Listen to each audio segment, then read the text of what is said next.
एक बार फिर आपका स्वागत है फेसबुक पे लाइव में। अभी हमारे सामने एक दूसरी समस्या है। दूसरी समस्या यह है कि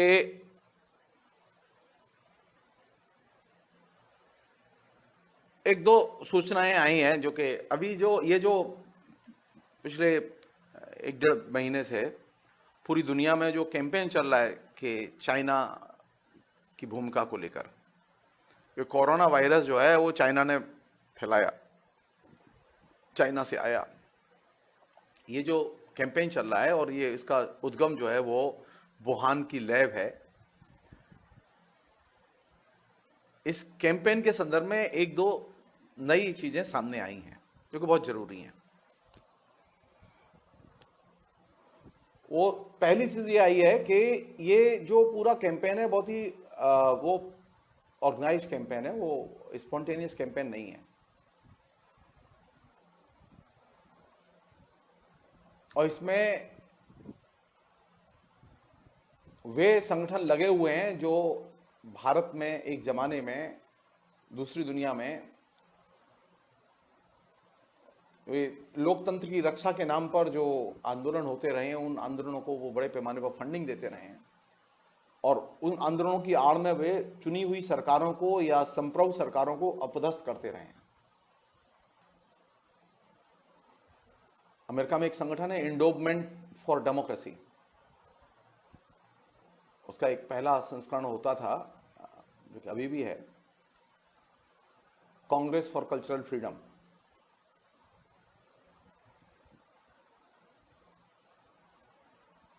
ये संगठन अपने तरीके से बड़े पैमाने पर इस पूरे के पूरे गोरख धंधे में शामिल हो चुका है, चाइना विरोधी जो मुहिम है।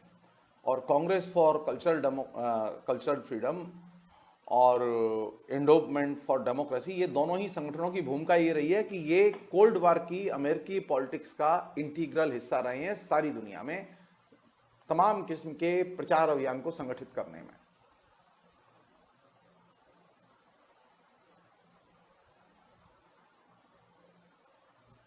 और अब निशाने पर चाइना है।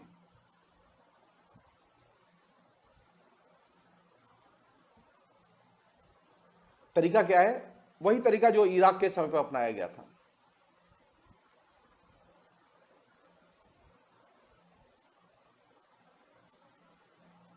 जब मिस्टर पावेल जो है विदेश मंत्री हुआ करते थे बुश के टाइम में, आप जस्ट सोचिए, जब जाइए नेट पर आप खोजेंगे आपको मिल जाएंगी सारी चीजें।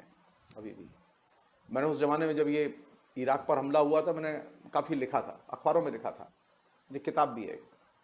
उस समय रियल टाइम में जो भी घट रहा था, जो देख रहा था, जितना देख पा रहा था मैं टेलीविजन के जरिए, उसकी मैं रियल टाइम में कमेंट्री भी लिख रहा था अपने तरीके से।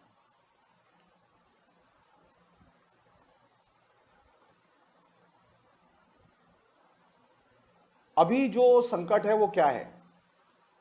वॉशिंगटन पोस्ट ने 14 तारीख को एक स्टोरी छापी, और वॉशिंगटन पोस्ट ने जब स्टोरी छापी तो वॉशिंगटन पोस्ट की स्टोरी के आते ही New York Times, next day Fox News और दूसरे अखबार। और वॉशिंगटन पोस्ट और फॉक्स न्यूज में जब एक बार कोई चीज आ गई तो इसका मतलब यह कि अब तो वो दौड़ेगी। तो फॉक्स न्यूज ने जिस स्टोरी को प्लान किया कि वुहान की जो वायरोलॉजी जो लैब है उससे वायरस निकला और फैलाया गया।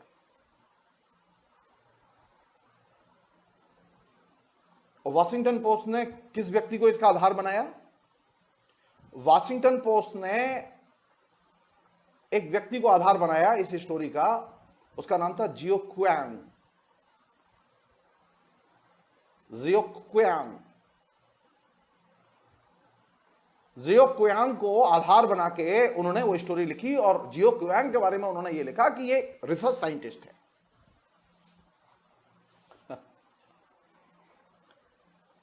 हमारे यहां जानते हैं जो हिंदी पढ़ाते हैं वो भी रिसर्च साइंटिस्ट होते हैं। उन्हें साइंस का कुछ मालूम नहीं है। वॉशिंगटन पोस्ट जैसा अखबार, दुनिया का ख्याति लब्ध अखबार, वो साइंटिस्ट और रिसर्च साइंटिस्ट का फर्क नहीं जानता।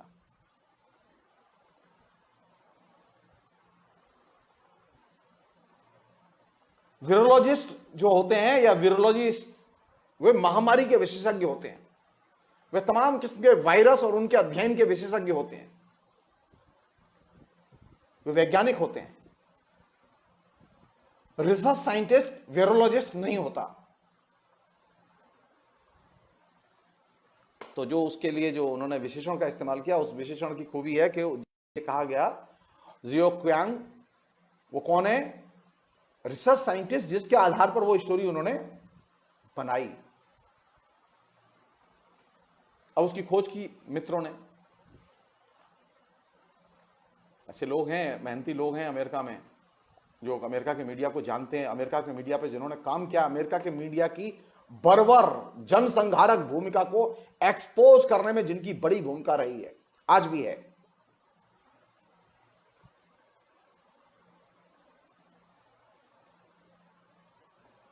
उसमें दो लोगों के नाम है जो मैं आपको शेयर करना चाहता हूं।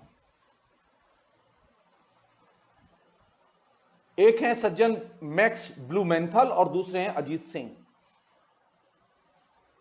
अजीत सिंह इंडियन है और अमेरिका में रहते हैं, यंग लड़के, बहुत अच्छे। कल मैं उनके कई वीडियो, उनकी जो रिपोर्ट्स, वो सारी चीजें पढ़ी,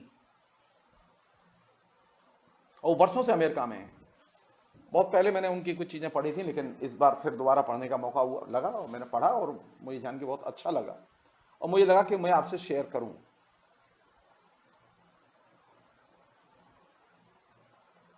मैक्स ब्लूमेंथल और अजीत सिंह ने जो स्टोरी डिस्क्लोज की है वो बहुत ही इंटरेस्टिंग है।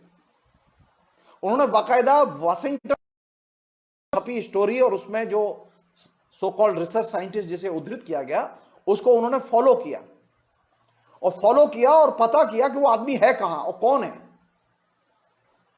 तो मालूम पड़ा वो आदमी और कोई नहीं, वो अमेरिका में रहता है, चाइना का भगोड़ा है। चाइना में से जो लोग लोकतंत्र की स्थापना के आंदोलन को चलाने के नाम पर भागे थे और वो अमेरिका में शरण दिए हुए हैं, उनमें से वो एक आदमी है। और उस आदमी को कई बार वो संगठन एंडोवमेंट फॉर डेमोक्रेसी, जो कि वो कई बार उसको मोटा चंदा दे चुका है आंदोलन चलाने के लिए। यानी वह भाड़े का भगोड़ा है, जिसका काम ही ये रहा है कि वो पूरी जिंदगी उसने सिर्फ चाइना के खिलाफ जहर उगला है। उसका विज्ञान से कोई लेना देना नहीं है, वो अमेरिका में ही रहता है। उसको आधार बना के एक बड़ी स्टोरी प्लान की और वुहान की वायरोलॉजी लैब से कोरोना वायरस निकला, लीक किया गया, संप्रसारित किया गया, इसका प्रचार किया गया। और किसके जरिए किया गया? Washington post.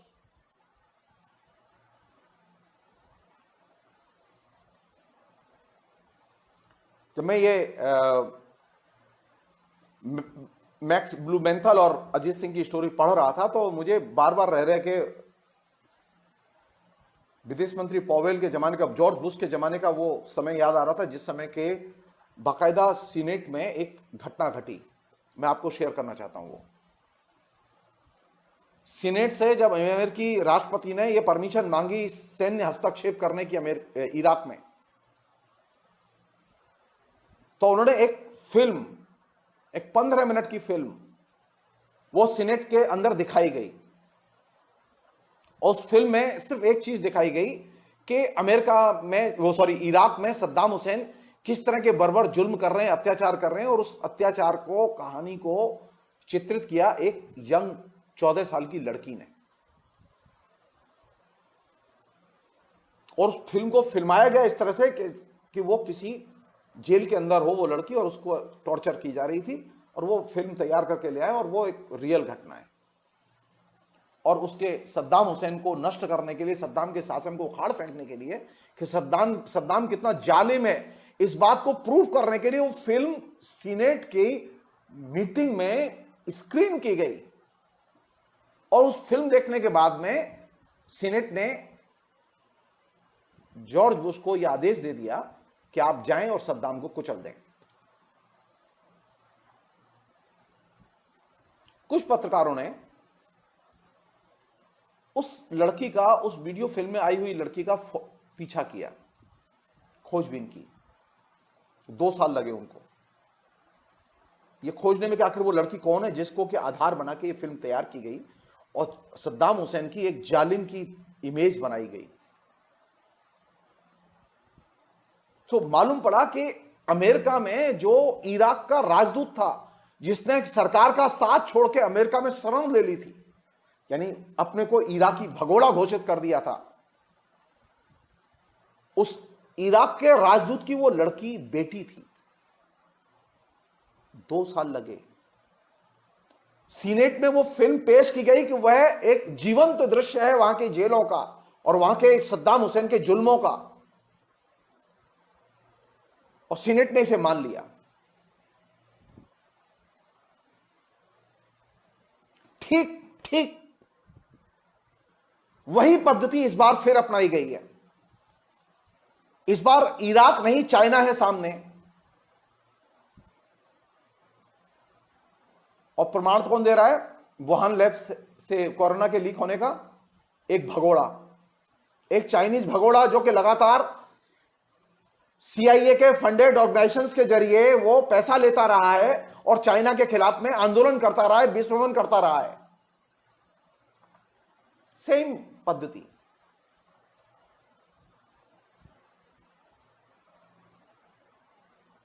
उसी आधार पर उन्होंने सद्दाम हुसैन को मारा और पूरे इराक को नष्ट किया। और वाशिंगटन पोस्ट में जब यह स्टोरी छपी तो उसके बाद में सारे लोग एक मत हैं। अब सब लोग एक मत हैं, डेमोक्रेट्स और रिपब्लिकन्स, कि हां चाइना के वहां से निकला। सारे एनजीओ एक मत हैं, जो एनजीओ मल्टीनेशनल कंपनी के पैसों से अपनी दुकान चला रहे हैं दुनिया में, वे भी एक मत है कि हां वहां से निकला।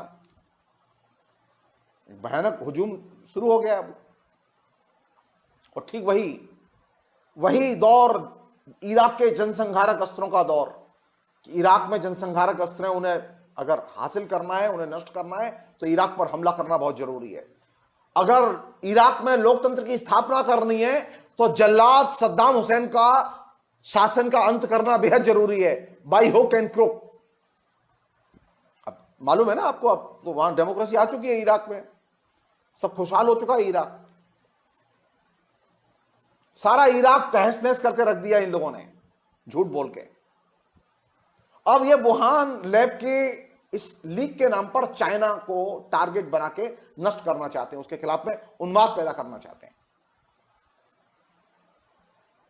और जिस व्यक्ति का मैंने आपसे नाम लिया वो व्यक्ति उन लोगों में भी शामिल है जो हांगकांग में सो कॉल्ड डेमोक्रेसी का मूवमेंट चला रहे हैं।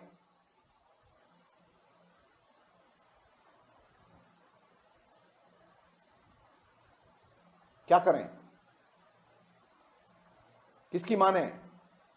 मीडिया की माने या वैज्ञानिकों की माने? वॉशिंगटन पोस्ट में ही एक और जर्नलिस्ट ने अपने कॉलम में लिखा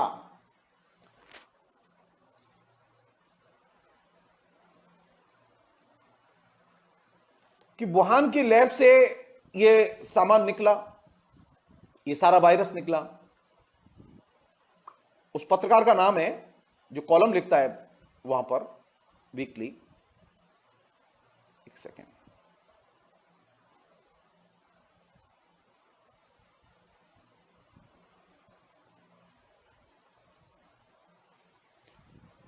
जोश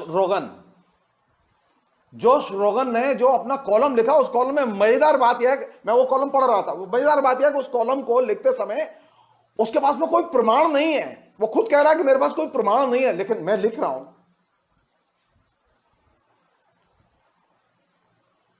अरे तुम्हारे पास जब प्रमाण नहीं है तो तुम लिख क्यों रहे हो? आप जान लीजिए, एक जमाने में कोल्ड वार में इसी तरह कहानियां लिखी जाती थी। सत्य नहीं है, लेकिन हम लिख रहे हैं, हम बता रहे हैं। सत्य क्या है? सत्य यह है कि इस समय क्यूबा के डॉक्टर सारी दुनिया में कोरोना के खिलाफ मदद कर रहे हैं, सारी दुनिया की। और ये जो अमेरिका के जो सो कॉल्ड जो CIA के जो फंडेड ऑर्गेनाइजेशन है, कल्चरल फ्रीडम वाले और ये इंडोपमेंट फॉर डेमोक्रेसी वाले, इनसे जुड़े हुए जो इंटेलेक्चुअल्स हैं और इनके जुड़े हुए जो लेखक हैं, इनसे जुड़ा हुआ जो मीडिया है जो इनसे खुराक लेता है, वो सारे के सारे लोग वो क्यूबा के डॉक्टरों को टेररिस्ट बता चुके हैं, वो क्यूबा के डॉक्टरों को स्मगलर बता चुके हैं, वो क्यूबा के डॉक्टरों को बर्बर बता चुके हैं। डॉक्टर नहीं कहते, वो डॉक्टर नहीं कहते, आए दिन झूठी खबरें और झूठी स्टोरियां बनाते हैं, और पूरा एकदम गिरोह है पूरा झूठी स्टोरियों का। एक घटना याद आ रही है मुझे जो मैं आपको बता रहा हूं। दक्षिण अफ्रीका में जिस समय एक छोटा सा देश है अफ्रीकी कॉन्टिनेंट में,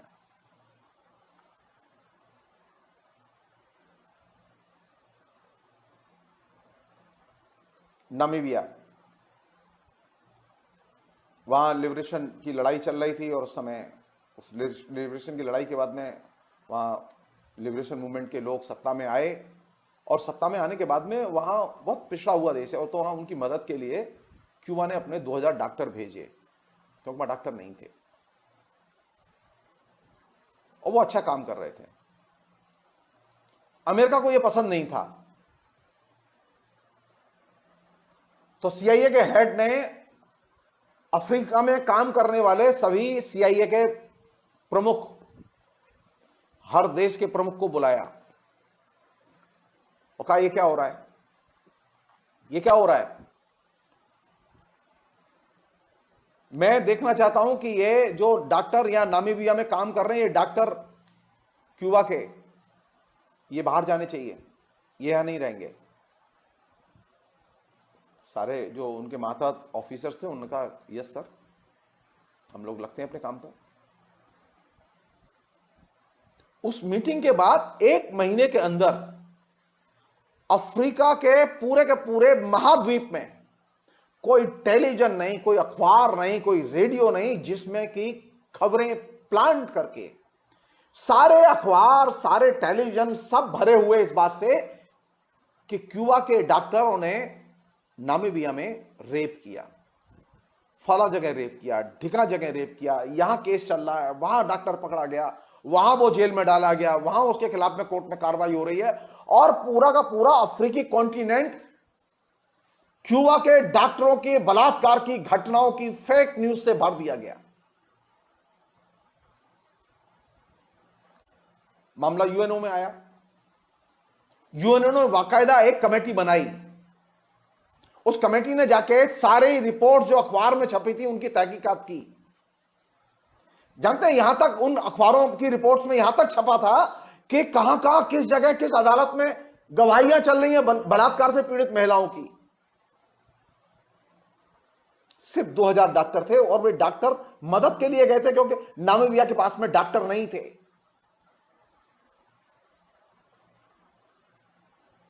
यूएनओ के एक्सपर्ट की टीम ने अपनी जांच के बाद यह पाया कि सारी की सारी स्टोरियां प्लांटेड और झूठी थीं।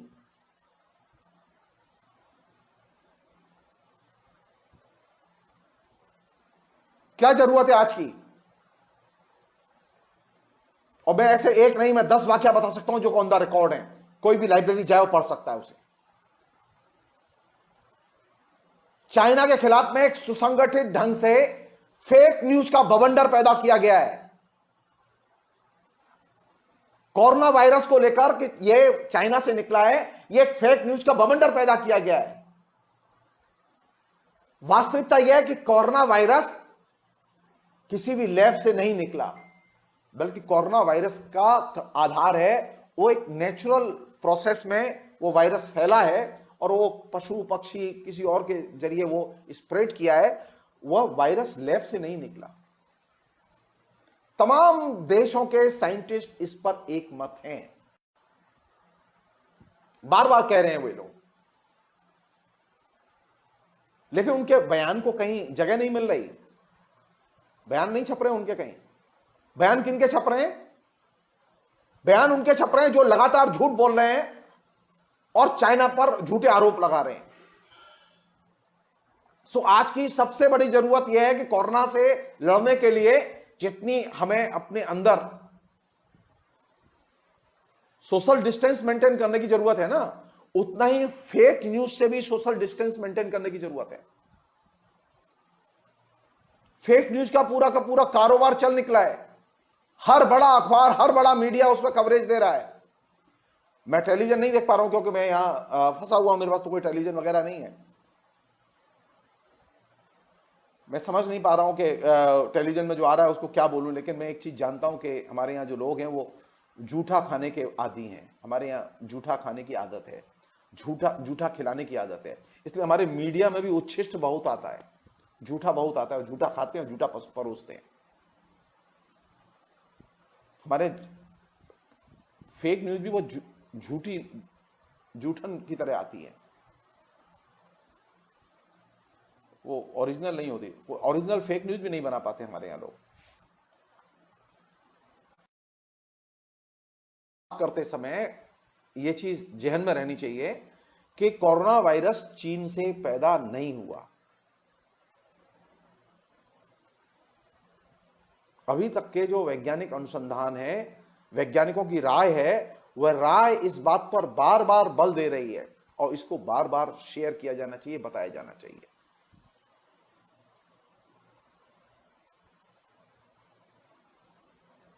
आखिरी चीज और बहुत महत्वपूर्ण चीज,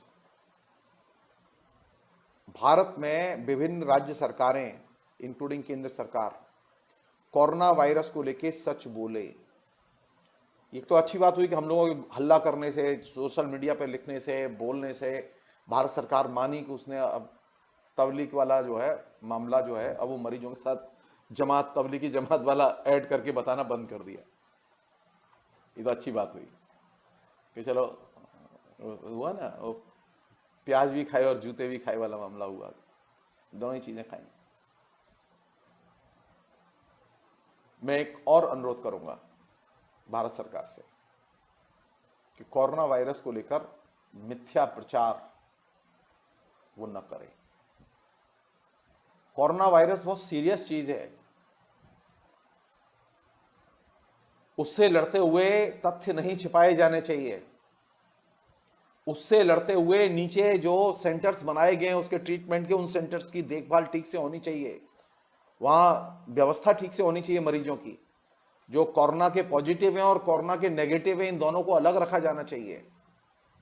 लगातार शिकायतें आ रही हैं इसकी, लगातार बहुत हैवी कवरेज आ रहा है इसका, और वो पीड़ादायक कवरेज है वो,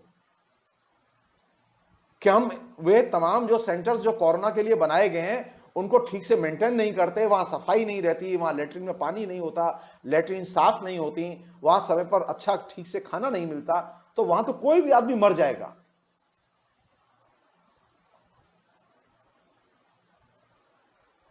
कोरोना का मतलब यह नहीं है, क्वारंटाइन करने का मतलब यह नहीं है, कोरोना के अपने ट्रीटमेंट सेंटर में भर्ती करने का मतलब यह नहीं है कि आपने आदमी को डाल दिया, अब आपको कोई लेना देना नहीं है। जी नहीं, आपकी पूरी जिम्मेदारी है उसकी देखभाल की।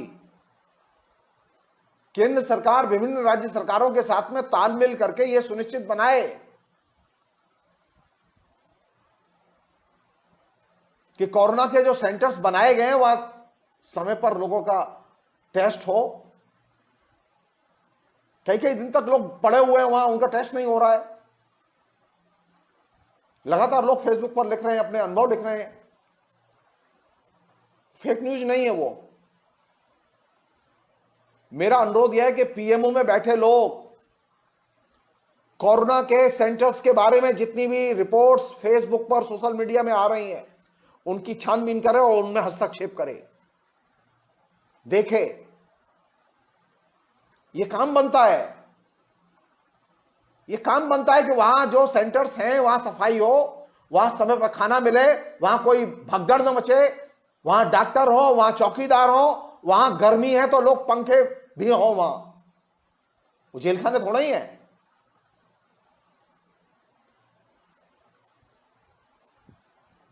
कई जगह की यह सूचना आई है कि वहां बिजली तो है लेकिन पंखे नहीं है, मच्छर ही मच्छर है।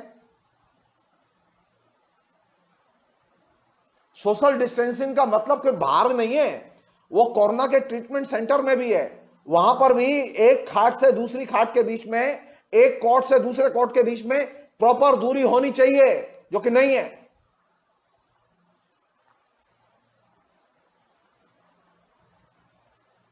मैं पीएम से अनुरोध करूंगा कि वे लगातार जब निगरानी रख रहे हैं तो थोड़ा सा एक दिन खर्च करें, खाली ये जो कोरोना के जो ट्रीटमेंट सेंटर, कोरोना के जो ये तमाम किस्म के शेल्टर होम जो बनाए हुए हैं, इन पर भी नजर डालें।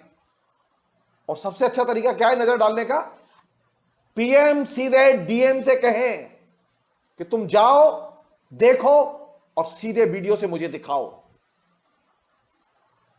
पीएम सीधे डीएम से कहें, जाओ, सीधे जाओ, कोरोना के ट्रीटमेंट सेंटर में जाओ और देखो और मुझे दिखाओ। और पीएम सीधे हिदायत दें। ये अब गया वो बाया मीडिया, अब सर्कुलर निकलेगा, बोलेंगे, जाएंगे, नहीं। दूसरी एक चीज और, पीएम सीधे ये जिम्मेदारी लें कि जो माइग्रेटेड वर्कर हैं उनको उनके घर पहुंचाया जाएगा। ये ठीक नहीं है, ये ठीक नहीं है। उन्हें घर पहुंचाओ, उनके घर के आसपास वहां टेंट लगाओ, करो, उनको टेस्ट करो, लेकिन उन्हें वहां से हटाओ जहां से वो अब रहना नहीं चाहते। वो उससे अनरेस्ट बन रहा है और उससे असुविधा हो रही है। इस चीज से निकलने की जरूरत है। कोरोना से लड़ने के लिए हम सब पीएम के साथ हैं, लेकिन पीएम हमारे सुझावों पर ध्यान भी दें।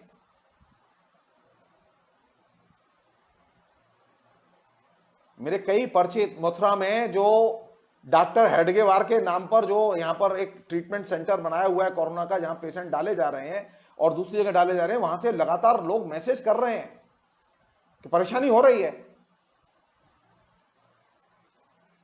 दूसरी एक चीज और कि जो लोग कोरोना के ट्रीटमेंट सेंटर्स पर ले जाए जा रहे हैं उनको फोन ले जाने दें।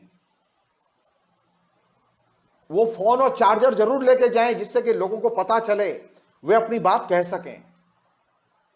अनेक जगह ये असुविधाएं आ रही हैं, उन असुविधाओं का समाधान खोजा जाना चाहिए।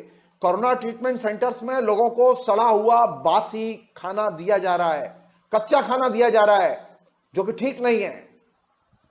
कोरोना ट्रीटमेंट सेंटर्स में अच्छा हेल्दी खाना मिलना चाहिए। रेजिस्टेंस बढ़ानी है ना। अगर अच्छा खाना नहीं होगा तो रेजिस्टेंस नहीं बढ़ेगी, वो मर जाएगा वो।